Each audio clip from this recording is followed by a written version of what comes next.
কখনো কি আপনি ভেবেছেন সমুদ্রের গভীরে এমন এক প্রাণী ঘুরে বেড়াচ্ছে যার মাথায় বিশাল এক শিং? এটা কোনো কল্পকাহিনী নয়, এটা বাস্তব। এটাই নারোয়াল, সমুদ্রের ইউনিকর্ন। আর্কটিক মহাসাগরের ঠান্ডা ধোঁয়াটে জলে নারোয়াল তার রহস্যময়ী অস্তিত্ব নিয়ে আজও বিজ্ঞানীদের ভাবিয়ে রেখেছে। পুরুষ নারোয়ালের মাথা থেকে বেরিয়ে থাকা এই লম্বা সর্পিল দাঁত আসলে একটি অত্যন্ত সংবেদনশীল দাঁত, যা দিয়ে তারা আশপাশের পরিবেশ বুঝতে পারে। এই দাঁতের দৈর্ঘ্য হতে পারে প্রায় 10 ফুট পর্যন্ত।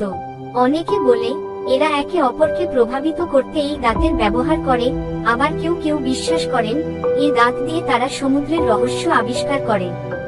লোককাহিনীতে নারোয়ালকে দেখা হয়েছে একটি পবিত্র প্রাণী হিসেবে, যা নাকি সমুদ্রের গভীরে লুকানো শক্তির ধারক।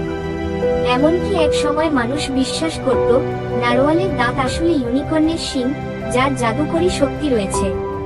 নারোয়াল সাধারণত গ্রুপে চলাফেরা করে, যাকে বলে পড। তারা ডাইভ দিয়ে 1500 মিটার পর্যন্ত গভীরে চলে যেতে পারে, যেখানে আলো পৌঁছায় না, শুধু অন্ধকার আর ঠান্ডা। আজও নারোয়ালকে নিয়ে অনেক রহস্য রয়ে গেছে।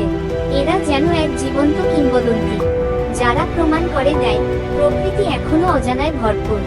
নারোয়াল শুধু একটি প্রাণী নয়, এ এক রহস্য, এক মহাকাব্য, সমুদ্রের গভীরে লুকানো এক জীবন্ত গল্প। ভিডিওটি ভালো লাগলে লাইক, শেয়ার ও সাবস্ক্রাইব করতে ভুলবেন না। আরও এমন রহস্যময় ভিডিওর জন্য আমাদের সাথেই থাকুন।